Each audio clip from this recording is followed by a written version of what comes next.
Welcome back to the Xtra Factor Rewind. So the stage was set for the final of the X Factor, with the three finalists, Joe McElderry, Ollie Murs and Stacey Solomon. Getting through to the finals is one of the proudest moments of my life. I've never, ever achieved something so amazing, apart from my son, Zachary, obviously. I think to myself,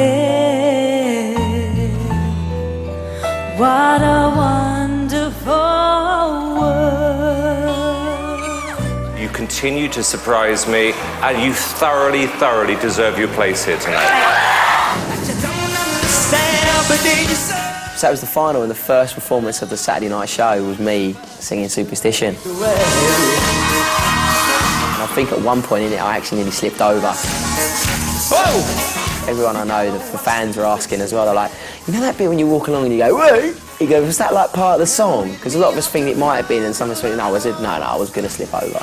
I said at the beginning, I took a risk on you. Well, it was the best risk I've ever taken in my life. Singing the audition song on the live final of the X Factor was just, it was definitely a pinch moment. I was having to pinch myself because, I mean, I'd sang it to 3,000 people in Manchester and I was now in a studio in London. I couldn't believe how far I'd came. I would love, love, love to dance with my father again. You've got the voice, and I predict that your future is going to change. This whole thing, you've got it all, man. For their next performances, each finalist got the chance to duet with a superstar. Stacey sang with Michael Bublé. Ladies and gentlemen, I'm very excited to introduce the coolest man I've ever met, Mr. Michael Bublé.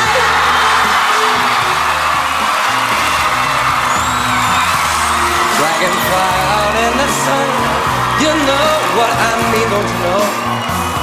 And butterflies all having fun. When I found out I was going to sing with Michael Bublé in the final, I was like, he's like the coolest man ever. Ollie would perform with Robbie Williams.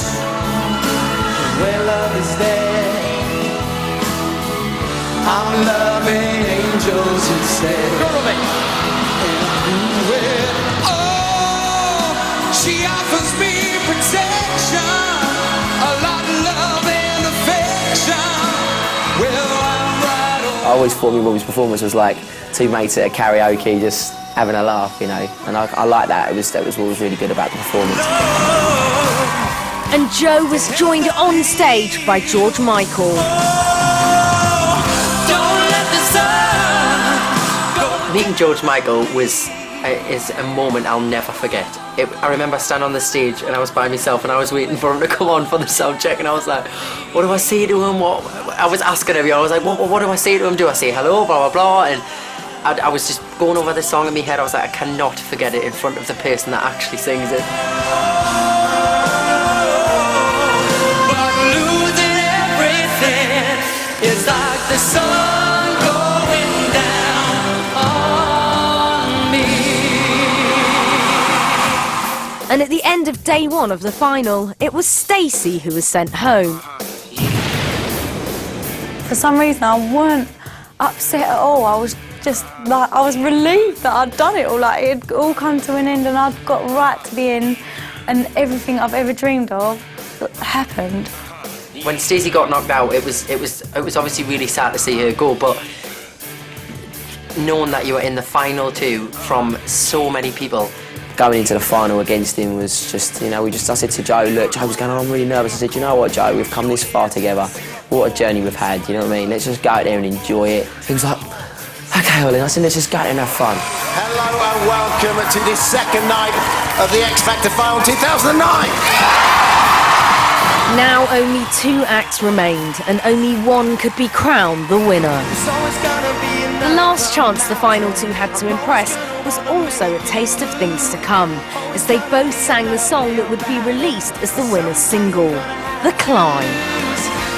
Bawling halfway through that song and just emotion, thinking this is the last time I'm going to perform on the X Factor.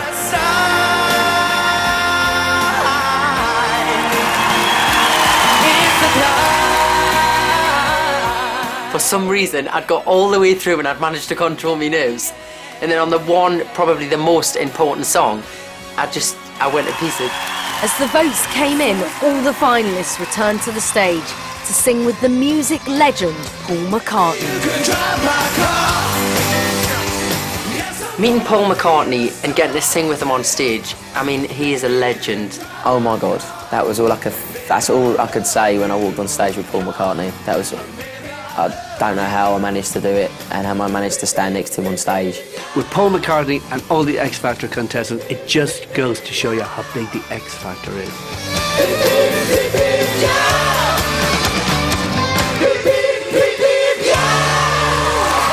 And then came the moment the nation was waiting for.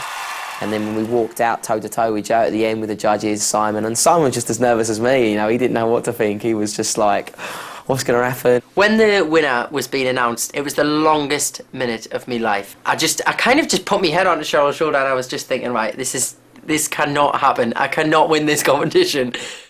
Joe!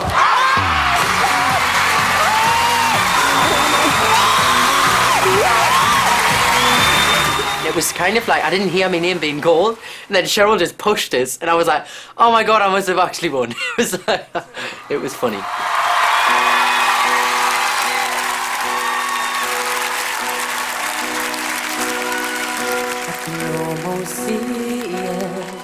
That dream I'm dreaming, but there's a voice inside my head saying you'll never reach it.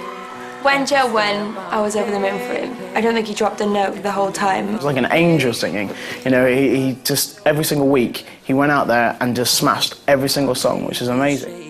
Anyone through that competition who can go through what everyone went through all the way to the end and be consistently brilliant and a consistently nice person deserves to win. The single and album is released in October, which we're recording right now, and it's all go. It's full on, but you know, I'm loving every minute of it, and it's the best job I could ever wish for. And Joe isn't the only one of last year's finalists for whom the future looks bright. So yeah, I've been in the studio doing the album, and you know, the single's going to be coming out soon, and the X Factor's completely changed my life. So now I'm in the West End. I've got a lead role in Les Miserables, which is dream come true. Brilliant. The future is really, really rosy for John Everett. They're working all the time. They're gigging, they're touring, they're even modelling in Japan. You don't hate us, you hate you're not us. And for the winner of the X Factor, Joe, with his debut album on the way, things have never looked better. When I applied, I never ever thought in a million years I would win, and now I'm here. It's everything and more that I've ever dreamed of, and I'm having the best time of my life. So that was then, but this is now. Next week, the X Factor returns. I work in a fish and chip shop. I'm a cleaner. I work in McDonald's. Tell us what you're here for, what you hope to achieve. I want to be a star. All right, well, listen, best of luck. That's what I call a pop star.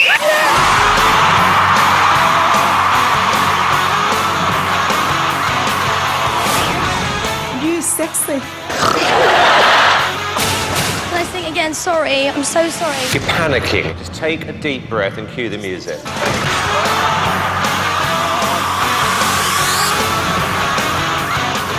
I think that you could use some work on your vocals. No. Don't be tight, this is my life. I want through. This is who it's going to be then. What? You two against me. I was looking more for the next Justin Bieber. That's the X Factor next Saturday at 7:30 on ITV1, followed by the Xtra Factor at 9 p.m. on ITV2. So, brand new X Factor starts next week, and Connie will be around afterwards with all the backstage bits on the Xtra Factor. But next tonight, the final part of the trilogy. Neo, Morpheus and Trinity have to stop Agent Smith once and for all in the Matrix Revolutions.